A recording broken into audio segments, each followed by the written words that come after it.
Hello chess fans, this is Rick from Chess to Impress. It is Friday and every Friday I'll show you a position where the knight plays an important role. And this Friday I want to show you the game between Mandolfo and Kolish, which was played in 1859 in Paris in France. The black player Ignaz Kolish was one of the most famous players of his time. He was black in this game. Let's look at the game from the black side. Mandolfo opened e4, Kolish e5, bishop c4, knight f6, knight c3, c6, d3, b5 kicking the bishop. Bishop went back to b3 and Kolish is threatening to win the bishop by playing a5, threatening a4.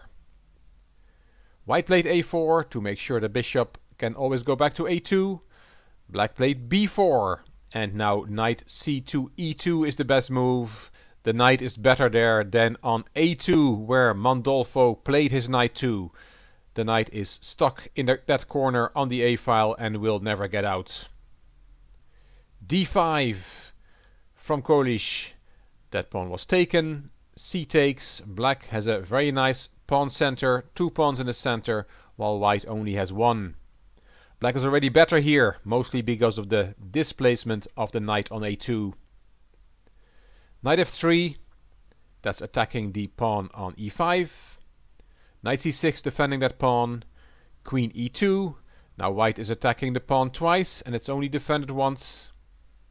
Bishop g4, pinning the knight, so the knight cannot take on e5, then the queen would be hanging.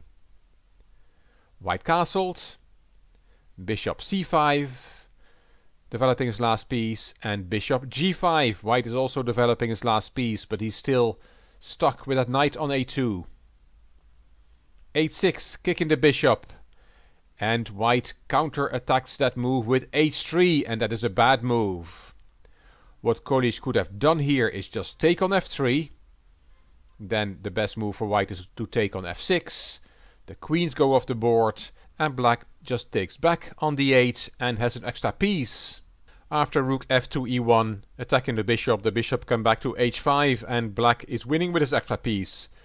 Undoubtedly, we can't ask him because this game was played in 1859, but undoubtedly Kolish had seen this variation after h3, counter-attacking his bishop, but he wanted to win the game in a more spectacular way. He played the move h5, a very spectacular move. Winning a piece was much easier, but then we would not have this wonderful game.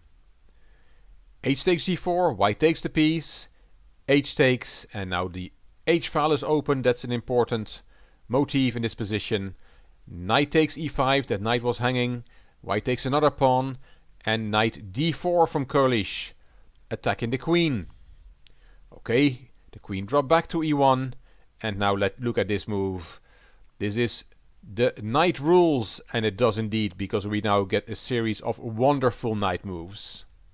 If you want to look for the knight move, you can put the video on pause. It's really spectacular. Kolish played knight e4.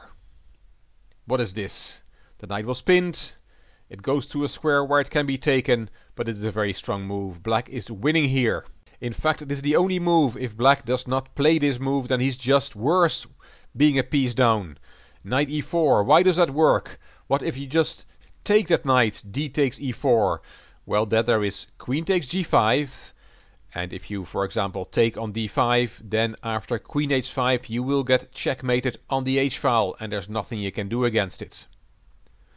White saw that, he saw that he could not take on e4, but he can take the queen. Bishop takes d8, and he played that. And now we see the point of knight e4, which is the winning move, knight g3. Beautiful move. Another great knight move in this knight rules video.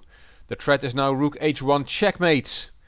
And if you take the knight, then knight f3 is checkmate, or knight e2 would also be checkmate, because of the discovered check from the bishop is double check, and it's checkmate.